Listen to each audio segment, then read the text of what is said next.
विद्वानों को भी इंद्रिया और मन परास्त कर देते हैं। भगवान ने भी अभी वही कहा है, इसलिए सावधान। तो उद्धव, हम तुम्हें वो उपाय बताते हैं जिससे तुम सावधान होकर के अपनी इंद्रियों को वश में कर लोगे। ततो दुष्संग मुत्सृज्य सत्सु सज्जेत बुद्धिमान संत एतस्य छिंदंती मनोव्यासंग मुक्ति भी, भगवान कह रहे हैं उद्धव जी से। इसलिए बुद्धिमान उपासक को चाहिए कि कभी भी पुरुरवा की भांति कुसंग न करे। कुसंगी पुरुषों का और कुसंग का त्याग कर दे। मन से भी कुसंग नहीं, तन से भी कुसंग। यदि इसी जन्म में भगवत प्राप्ति करना चाहते हो तो संत पुरुषों का संग करे। संत एतस्य छिंदंती, क्योंकि संत पुरुषों में ऐसी सामर्थ्य होती है कि अपने संग से तुम्हारी इस वासना को भस्म कर देंगे, नष्ट कर देंगे। उनके सदुपदेशों में बड़ी सामर्थ्य होती है, वो मन की आसक्तियों का नाश करके अनासक्त बना देते हैं। जो हरि के दास हैं वो तो इस सुख का अनुभव करते हैं, प्रिया प्रीतम की रूप माधुरी, लावण्य माधुरी, शोभा का पान करके उन्मत्त बने रहते हैं। उनको और कुछ देखने की, सुनने की, जानने की, चखने की, सूंघने की, भोगने की इच्छा ही नहीं रहती। कभी कभी मन उपासकों का, अच्छे जो उपासक हैं उनका भी जाता है। तो प्रभु कह रहे हैं आसीत मत परहा, मेरे परायण हो जाओ। प्रभु के परायण मात्र होने में बहुत बड़ी सामर्थ्य है। प्रभु के परायण का कल आपने चरित्र सुना महाराज महाभागवत अम्बरीश जी का, कि भगवत परायण कैसा होता है। एक एक इंद्रिय उनकी भगवत सेवा में है। प्रभु से अपनापन मान लेने में इतनी बड़ी सामर्थ्य है जो बड़े बड़े जितेंद्रियों में भी नहीं होती। जितेंद्रियों में तो जितेंद्रियता का कहीं न कहीं भाव रहता है, लेकिन जो भगवत परायण होता है उसमें ये भी भाव नहीं होता। सामर्थ्य देखी गई भगवत भक्तों की। श्री अर्जुन जी जब दिव्यास्त्र प्राप्ति के लिए स्वर्ग लोक की यात्रा की तो देवराज इंद्र ने उन्हें अपने सिंहासन पर, आधे सिंहासन पर बैठाला। सभा में वहां सुख की वर्षा कर रहे थे। समस्त अप्सराओं में श्रेष्ठ उर्वशी जी, जो भगवान नारायण की जंघा से जिनका प्रादुर्भाव हुआ है, वो अब स्वर्ग की शोभा है। उनसे बढ़कर कोई सुंदर नहीं है, क्योंकि और अप्सराएं ब्रह्मा जी के द्वारा रची हुई हैं और उर्वशी जी स्वयं भगवान नारायण की जंघा से प्रकट हुई है। उर्वशी जी ने जब अर्जुन जी को देखा तो भगवान की भक्ति से संपन्न और शूरवीरता टपक रही उनके अंग अंग से विशाल भुजाएं और सौंदर्य का मूर्तिमान स्वरूप, क्योंकि हर समय हृदय में भगवान नाम है और मानस नेत्रों में प्रभु श्री कृष्ण समाये हुए हैं। क्योंकि अर्जुन जी महाप्रेमी हैं। प्रभु श्री कृष्ण के पीछे सत्संग में बताया है कि एक बार अर्जुन जी को सोते समय बड़े बड़े महापुरुषों ने देखा कि उनके रोम रोम से कृष्ण नाम ध्वनि प्रकट हो रही। मत परायण, भगवत परायण में बड़ी सामर्थ्य है। उर्वशी जी नृत्य कर रही थी, गंधर्वजन गान कर रहे थे, समा बंधा हुआ था, देर तक चलता रहा। नृत्य गान हो रहा है पर उर्वशी के नेत्र अर्जुन जी पर और अर्जुन जी के नेत्र उर्वशी पर। ये देवराज जी की दृष्टि में पड़ा। जब नृत्य गान समाप्त हुआ तो उर्वशी जी को आदेश किया, जाओ अर्जुन की सेवा में उपस्थित हो। जो आज्ञा। देवी है, पवित्र है। वो जब चलती है तो उनके अंगों से ऐसी सुगंध फैलती है जैसे इत्र का छिड़काव किया गया हो। और वो जब चलती है देव मार्ग में, धुएं की है, वो ऐसे पर्दा किए रहता है। जहां जाना है, जिनको देखना है वही देख सकते हैं, नहीं उर्वशी जी जा रही कोई देख नहीं सकता। ऐसे धूम जो सुगंधित धूम है वो ऐसे घेरे रहता है। अर्जुन जी के समीप उर्वशी जी गई। अर्जुन जी ने झुक करके पंचांग प्रणाम किया। पहली ही मुद्रा में उर्वशी जी को बहुत क्रोध आया। ये तुम क्या कर रहे हो? उनका माता, हमारी दृष्टि में माता कुंती और आप में कोई अंतर नहीं। उनको ये शब्द मानो आग लगा दी। आपको पता है देवराज इंद्र ने आपकी सेवा में भेजा है और हम अप्सराएं हैं, हम देवियां हैं। यहां जो आता है स्वर्ग में उसके सुकृतों के अनुसार यहां अप्सराएं उसे प्राप्त होती हैं। महाराज, आदेश है देवराज इंद्र का कि मैं आपकी सेवा में उपस्थित हूं। आप बिल्कुल ऐसे शब्द मत बोलिए और कोई ऐसी चेष्टा मत कीजिए कि मुझे क्रोध आ जाए। तो उनका आप ये बात समझ लीजिए फिर कि माता कुंती में और आप में हमारी दृष्टि में कोई अंतर नहीं। बड़ी प्रार्थना की, बड़ी चेष्टा की कि हमारा हृदय जैसा आप पे आसक्त हुआ वैसा ही मुझे आदेश भी प्राप्त हो गया, इसलिए आप ऐसा मत करो। मैं आप पर आसक्त होकर आई हूं और उस पर से देवराज जी का आदेश भी है। उनका फिर आप सुन लीजिए, माता कुंती में और आप में कोई अंतर नहीं है, क्योंकि आप हमारी पूज्या हैं। उनका ऐसा मत करो। तुम्हारे पुरखे आकर के हमारा संग किए हैं, या सब ऐसा होता है, यहां का नियम है ऐसा, तुम ये सब भूल जाओ। अर्जुन जी प्रणाम मुद्रा में कहा, इसके आगे हमारे पास कोई शब्द नहीं आपके लिए, और आप प्रार्थना है पुनः वापस चली जाएं।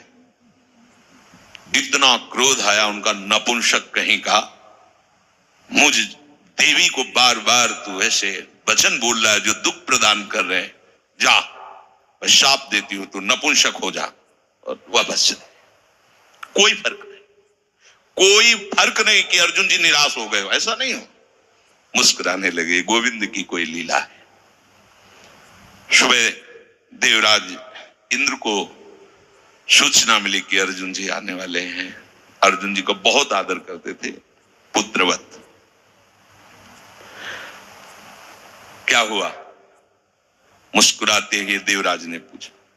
उन्होंने बताया कि हमें लगता है कि उर्वशी जी नाराज हो गई और उन्होंने ऐसा शाप दिया है। तो उनका ये मंगलमय भगवान का विधान है, क्योंकि तुम्हें अज्ञातवास प्राप्त होगा, उस समय ये शाप तुम्हारे काम आएगा। इसे मैं सीमित कर देता हूं 1 वर्ष के लिए। वरदान बन गया। जो भगवत परायण उर्वशी जी को ऐसा जवाब दे देना, ये बड़े बड़े ऋषि मुनियों के भी बस की बात नहीं थी। बहुत से इतिहास साक्षी हैं, उर्वशी जी नहीं और भी ऐसी जो ब्रह्मा जी के द्वारा रची हुई है, वो अपने मार्ग से पतित हो जाते हैं। अप्सराओं में इतनी सामर्थ्य है, वो देवी है। पर अर्जुन जी भगवत परायण है। देख लो, स्वर्ग का वैभव और भगवान नारायण से प्रकट हुई उर्वशी जी अर्जुन जी के हृदय में इतना भी विकार नहीं पैदा कर सकी। इसीलिए भगवान कह रहे, तान सर्वाण संयम युक्त आसीत मत परहा। और बड़े ही धर्मात्मा, बड़े ही गुणवान और उसी वंश के श्री पुरुरवा जी, इनके भी धर्म, गुण और तप, सुकृत से प्रभावित होकर इनको उर्वशी जी का सानिध्य मिला। जी ही उर्वशी जी को देखा तो मूर्तिमान सुंदरता लगी। ऐसा लगा कि सब मन बुद्धि चित्त सब आसक्त हो गए। और उर्वशी जी आई ही इसीलिए थी। स्वीकार किया, उनका महाराज मैं आपकी सेवा में उपस्थित हुई हूं, क्योंकि आपके इतने सुकृत, आप ऐसे धर्मात्मा, आप ऐसे गुणवान, संयमशील है, आदि आदि। पर हमारी शर्त है, हम केवल घी का पान करते, शुद्ध देवी हैं, और हम आपको निर्वस्त्र केवल उसी समय देखेंगे। अन्य समय अगर दिखाई दिए तो मैं तुरंत अंतर्ध्यान हो जाऊंगी। और मेरे पास एक मेमना होंगे, क्योंकि उनको रास्ता चाहिए निकलने का। सुकृत खत्म होने पर ऐसा संयोग बन जाएगा कि उनको जाना पड़े। भूल गए कि मैं हूं भी कि नहीं, ना दिन का पता न रात का पता। जब उनके सुकृत क्षीण हुए, गंधर्व आए उस मेमना को ले गए, तो समय वहीं समीप ही थे और निर्वस्त्र थे। एकदम गंधर्वों ने प्रकाश किया, उस प्रकाश में निर्वस्त्र देखा और उस अंतर्ध्यान। उनको तो चाहिए था उस। अब जो दशा हुई, पागल हो गए। आदि सम्राट हैं, महामहिम सामर्थ्य से युक्त है, पागल हो गए। जैसे पागलों की दशा होती है, हा उर्वशी कहा हो तुम, व्याकुल, खाना नहीं पीना नहीं एकदम। और वैसे ही जैसे थे नंग धड़ंग वैसे ही घूमने लगे, पागलों की दशा। भगवान उनकी बात वर्णन करते एकादशी स्कंद में पुरुरवा जी की। अगर भगवत परायण नहीं है तो पुरुरवा जैसा धर्मात्मा, जितेंद्रीय, संयमशील ऐसे कोई थोड़ी, ये अप्सराएं ऐसे थोड़ी आती है, महान सुकृत और कहीं सुई की नोक पर भी धर्म का उल्लंघन नहीं, उनके पास आती है। अब कहीं ऐसे थोड़ी आती है, कहां एक सुई की नोक भर जिन्होंने कभी धर्म का उल्लंघन नहीं किया, उनको दिव्य देवियां सेवा में विधान के द्वारा प्राप्त होती हैं, वो भी जब तक सुकृत है। इसीलिए सब मिथ्या है, सब स्वप्नवत है। एक अच्छा स्वप्न समझ लीजिए। प्रभु कह रहे हैं कि मल्लक्षणो मिमं कायम लब्ध्वा मद्धर्म आस्थितः आनंदम परमात्मानो मात्मस्थम समुपैति माम। ये मनुष्य शरीर मेरे परमानंद की प्राप्ति के लिए प्राप्त हुआ है।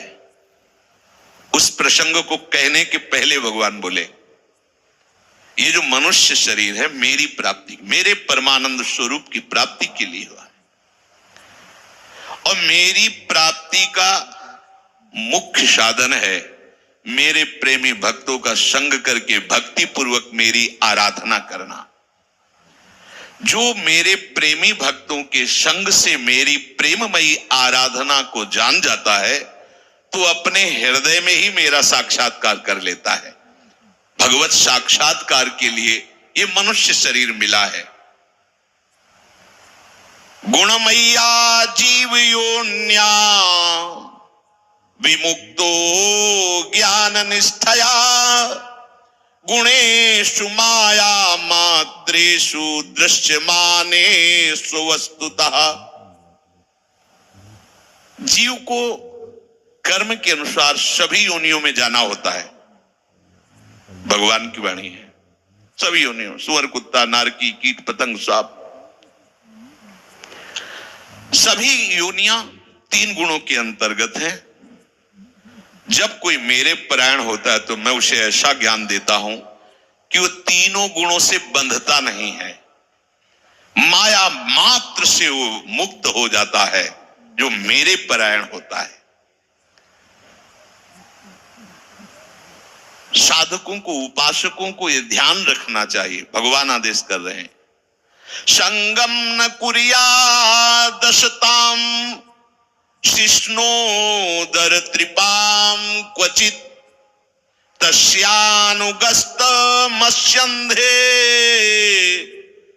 पतत्यंधानुगांधवत।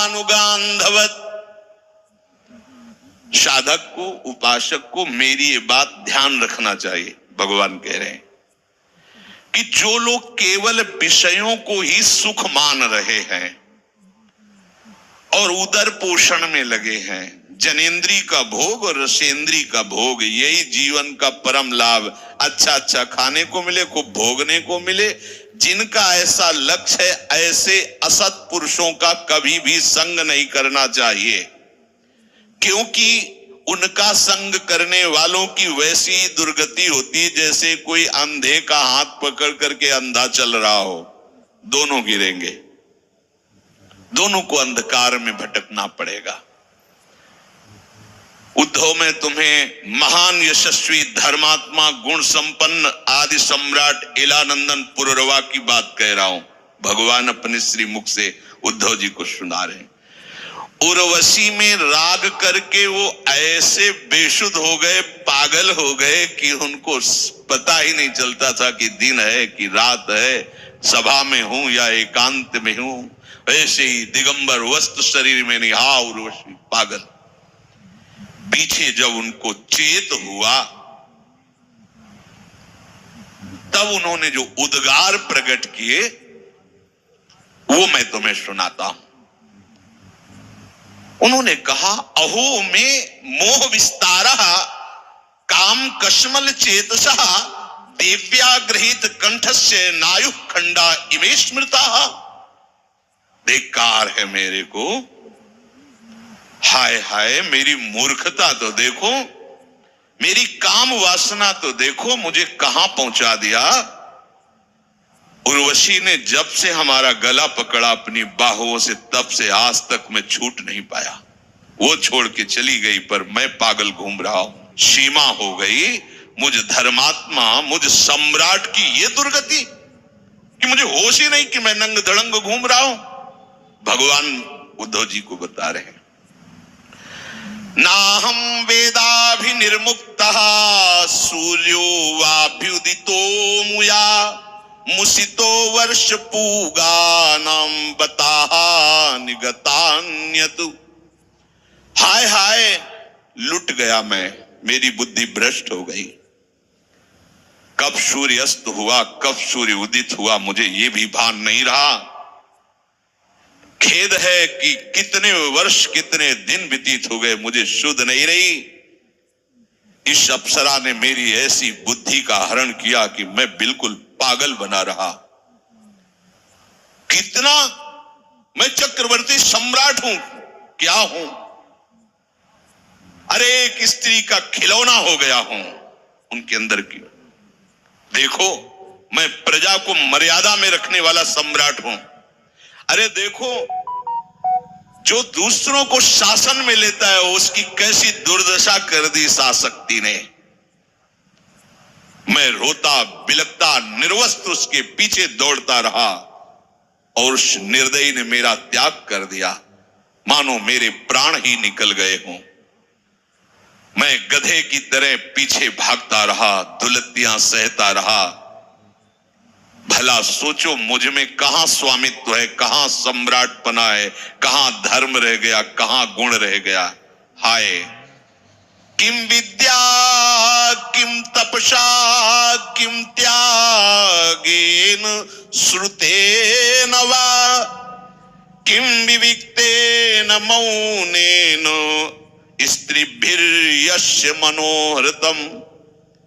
जो एकांत में स्त्री का चिंतन करता रहता है काम भाव से, उसकी सारी विद्या व्यर्थ हो जाती है, उसकी सारी तपस्या व्यर्थ हो जाती है, उसका सारा त्याग व्यर्थ हो जाता है, उसका शास्त्र अभ्यास कोई लाभ नहीं देता है और उसका एकांत सेवन मौन भी निष्फल हो जाता है।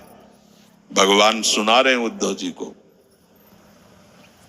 खास बात यहां क्या कह रहे हैं, चिंतन, एकांत चिंतन। ये करने में तो कोई जान नहीं पाएगा ना। और भगवान बोल रहे हैं कि उसकी विद्या तपस्या एकांतिक मौन आदि जितनी साधना है वो कोई फल प्रदान नहीं कर पाएंगी यदि काम भाव से स्त्री शरीरधारी कोई पुरुष शरीर का चिंतन या पुरुष शरीरधारी स्त्री शरीर का चिंतन।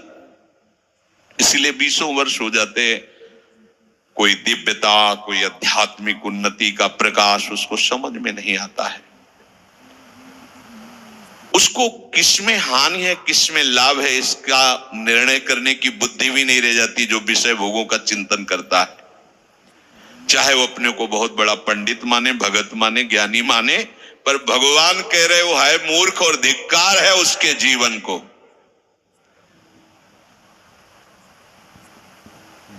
श्री पुरुरवा जी कह रहे मैं उर्वशी के ओठों की मादकता में अपने जीवन को बर्बाद कर दिया। मेरी काम वासना बढ़ती गई।